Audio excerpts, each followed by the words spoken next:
delighted to welcome today one of our ex-players, and I'm told he will no doubt tell me later on that he is a record point scorer. I know he's a prolific goal today, Peter Butler, and I've also got Eliota Fuimaono-Sapolu with us, and we will have a chat to him about all things rugby. Dave Lewis was also meant to join us, but obviously he's got lost somewhere in the building.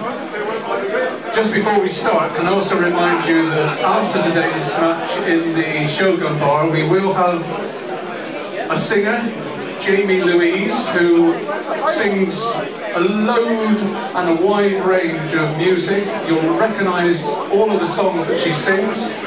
She's come up all the way from the south coast, and she will be here for your entertainment. That's one end of the bar. If you want to review today's match, it will be shown on the other end of the bar soon after the final whistle. And also remind you, if you haven't yet tried it, we've still got real ale for sale in the bar. It's worth a try, so do so. Now I will join my two guests and have a chat about rugby. Now I'll start with you, Ellie, if I may. Injured above. Can I ask, how is the injury? What was the injury? And when can we see you back on the field? The injury is a torn tendon in my left knee. Should be back maybe next week or the week after. Very much to the point. My other guest, Pete. A number of people in this room will remember you playing. I remember you picking up your international caps, what, mid-70s? But exactly when did you play for Gloucester? I played 72 to 82, just after Gloucester had won the first inaugural John Player Cup final at Twickenham. I joined the lads here after that. I was at university until then. I came away from university, went to my old boy side, Old Christians, and then I was urged then by a couple of guys out who played here. Eric Stevens, of course, was still here then, and my hero, because he was Old Christian as well, and I came along there after then, and felt the might of John Bayliss in my first trial, I must say. It wasn't a nice occasion, I must say. Of course, the game was different then, the fixture list was different then. I remember County Championship used to be a massive tournament in those days. That's sort of taken second place now. You obviously were involved with Gloucestershire, and I guess you must have won one or two titles. Yeah, we won. I think the first one was in my first season. I was selected here for the county almost immediately, and the first game I had, in fact, as a representative game, was for the South and South West counties against the All Blacks, and that was out here as well. That's where Mickey Bird scored a try from about 3 metres, and at about 11 o'clock the same night, it was about 45 metres, you know, so there was a bit of waxing poetic during the night, but no, I played a lot of county rugby, enjoyed it very much. The setup was good, the lads were good, you know, we had some great there, and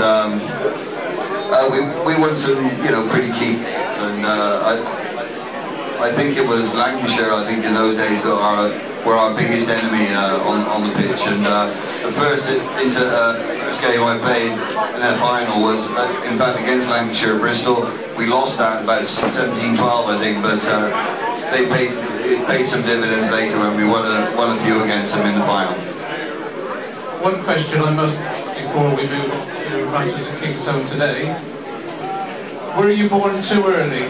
Would you fancy, with your skill set, magnificent kicking ability, to have been a professional rugby player today?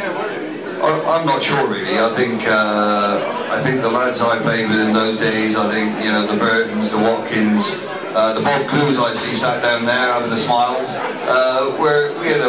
It's a great camaraderie, and I think if I'd have had to do it full time, because I wasn't the best trainer in the world, then it might have been a bit different, you know. But you know, having to finish work at 1 o'clock, travel down to Swansea on a Wednesday afternoon, nothing wrong with that, because you had 14 other guys who would, you know, buy you through thick and thin. So yeah, we had a great camaraderie in that days. I don't think I'd have swapped it for anything. it ages us both, because I remember a penalty goal for Gloucester kicked by Peter Butler, so yeah, we're all giving our age away now. Ellie, can we come back to you? Sorry to have pushed you in the back for a moment. Today's game against Leicester, obviously you're missing, Tim Molinar's missing. I guess it's not rocket science to suggest that Leicester will try and send Tuolangi and is it Waldron through the centre channel? Have we got the strength in the centre to withstand that? You can have a go at that, Dave? Here I am asking a question in the centre, against centres, and we give the ball to the strong half.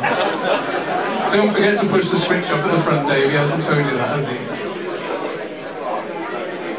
Did you hear the question?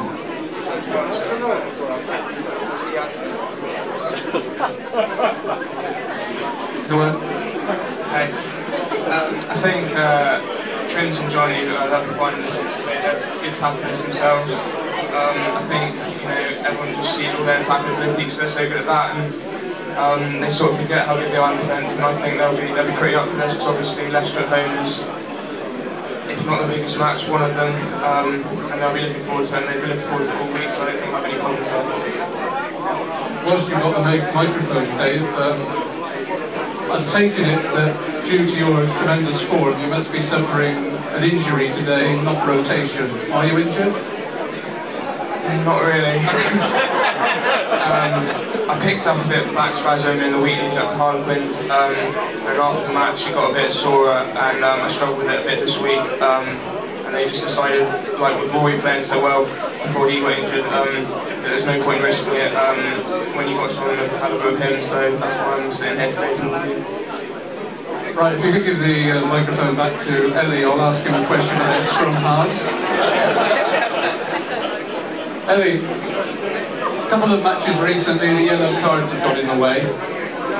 Arguably, in Agen, we lost because we had half the second half, one man short. Last week against Harlequins, similar situation, two men off in quick succession. Is this something that's been addressed at the squad this week? Yes, obviously, because we were in this trouble last year. We had a poor start to the season. We lost quite a few games, and in every game it was because we lost one or two players to the Civic. It's a big problem. No one wants to play a game with 30 and 40 players on the field, obviously. So, but it's a problem that's easily fixed. If we just stay focused and stay disciplined. But I think because the nature of our training, I mean, really competitive. Everyone's trying to make the starting lineup. To be honest, no one knows who's going to get picked.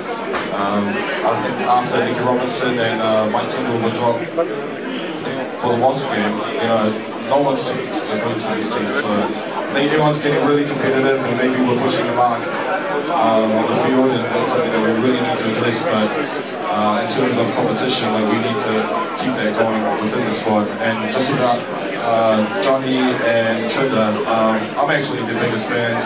I really believe in these young guys, and I really believe in young guys like Davey as well. I was fortunate enough to be brought up in the New Zealand rugby culture. I was in Blues Academy for like 5 years, and then the New Zealand High Performance Unit, and I come over here and there's so much English talent, unbelievable English talent that doesn't get an opportunity to play. So the great thing about Brushy is he actually has a lot of belief in these guys, and at the end, it's not the best 15 players that win. It's a whole squad, and we've got to have belief in these young guys. I support them, and it's for us to get back in the team, when they play good, which is awesome, and that's what it is. You mentioned the two lads, but yourself, talking about your own game, Gloucester struggled earlier in the season, but you seem to be outstanding. Clearly it was frustrating to pick up the injury, but was this the best form that we've seen at Gloucester from you, and is this the sort of form you expected to be producing? Because the clean breaks you made this season have been right up at the top of the Opta statistics. So is this the sort of form we can expect from you for the rest of the season? I hope so, but obviously with an injury it's tough because our pre-season involved a lot of running this year. Our pre-season last year involved no running at all, so I think it's helped our team. Even though we might not have looked right the first 2 games, we completely were all over them. We were all over Leeds, all over Exeter. So I think in terms of the team, we're not surprised at where we are right now.